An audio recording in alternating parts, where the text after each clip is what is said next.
So, let the adventure begin. Ikutin natin ang Carabao Island, guys, with motor lang, habal, and of course, yung ATV para sa aming matatanda.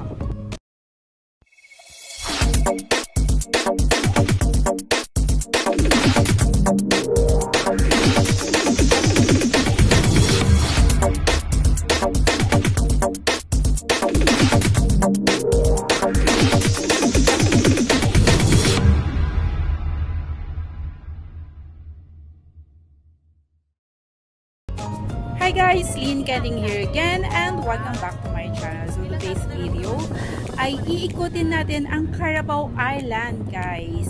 And of course, after natin nga mag-lunch at magpahinga ng konti, eto na tayo at tararatsyada na. Of course, maghabal tayo at yung ATV para sa mga matatanda. Charot. And ang una po nating destination ay ang Bacol View Point. So, alam mo ba kung ano yung gagawin doon? Guys, sobrang ganda ng view, diba? O, abot langit na natin, mga 1 metro na lang, nasa langit na tayo. So, andito na nga tayo, guys, sa Bacol View. And of course, ano ba ang gagawin natin dito sa Bacol View na to? Let's check out! TV kami, guys, tapos motor. Aya? Ay, saan tayo pupunta ba? Ah, okay. So, akit daw kami dyan, guys. Okay, happy. Ano?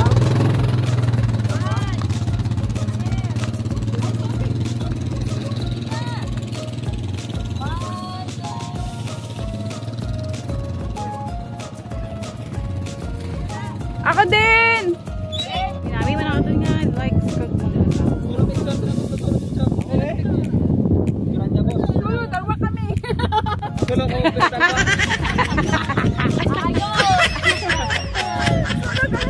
Ito, hanap niyo adventure ba? Adventure ba hanap niyo? Ha?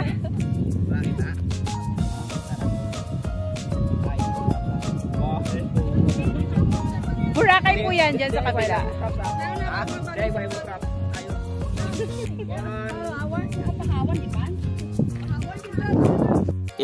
And syempre, kikending din tayo dito sa taas ng bundok.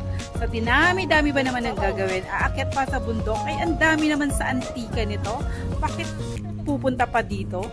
And by the way guys, super init talaga dito kahil 1 metro na lang, abot mo na ang langit. O, diba? Ganon dapat yung mga aurahan dyan. Ang ganda talaga. Ang ganda pag nandito kayo, sobrang refreshing. And of course, di ba sabay-sabay naman kami magtalunan, guys. Sabay-sabay naman kami mag-jump. Nakakatuwa lang talaga. And aura ng aura lang dito. Guys, pupunta pa tayo doon. Sarayo! Ayun! Babaw na yun, ay, ito, yan. So, subukan natin ang ating human drone skills dito. Pak! Bagag!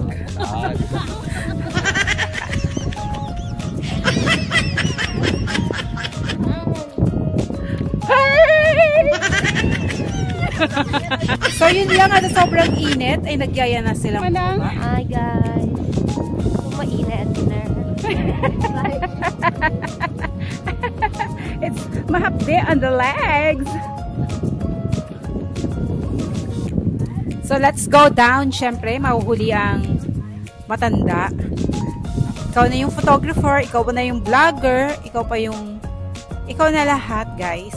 Mabuti na lang minsan yung ating guide. Siya naman ang nagpipicture at nagbi-video.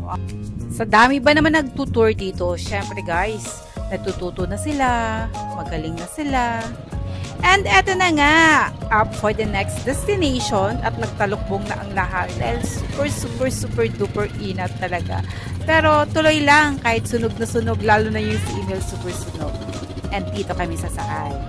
Diba? Ang next nating destination, guys, syempre yung Poblacion Beach. Pupunta tayo sa Poblacion Beach. Ayan, umiikot lang kami dito, guys, actually sa Carabao Island. So,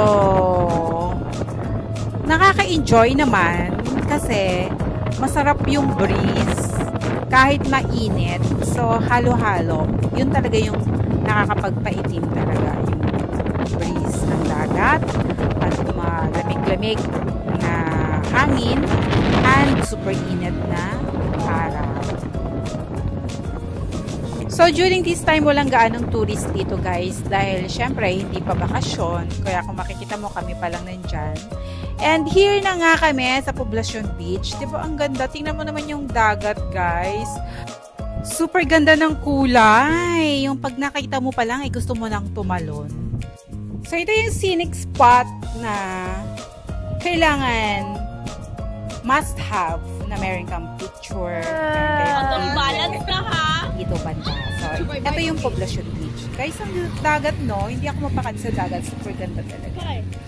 Ayan. So, ayan na naman tayo sa ating human drone. Ako na po yan, yung gumagawa dyan.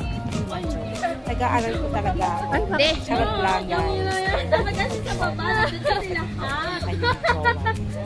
Lovebirds. O, diba? Sila na yung lovebirds. Ginagawa mo, te! So, syempre, lahat kailangan may picture dyan. Nandito kami galing. Charot, diba? Ganun talaga. Samantalahin mo na andyan kayo, may picture ka, at least ma-share mo kung saan ka nagbakasyon. Charot! Mandatory yun. Diba? Kahit sino naman namasyal ka, gumastos ka, kailangan may picture sa bawat pupuntahan mong scenic spots, diba? And then, eto na nga, after ng pictorial, dahil mainit pa rin talaga, so, balik na tayo. Puntahan muna natin kung saan nakalagay yung marble na Carabao. Kasi, syempre guys, yung Romblon is known for their marble products. So, eto guys, na-showcase nila sa plaza, sa munisipyo nila, yung dalawang Carabao na made of marble. So, tara, tingnan natin. And of course, magpipicture din tayo dun. Diba? Gaya ng sabi ko guys, lahat ng scenic spots na mga places na binibisita mo ay kailangang may picture ka. And during this time, fiesta sa kanila. So, eto guys, yung dalawang kalabaw. Nakita nyo ba yan? Marble yan guys. Marble. Made of marble. And syempre, eto na yung ating pictorial na nasa mga kalabawan tayo, guys. And there you go, guys! Napakita ko na sa inyo ang dalawang tourist spot naming pinuntahan. Thank you so much for watching. Don't forget to like, comment, share this video, and subscribe to my channel. Until my next vlog! Mwah!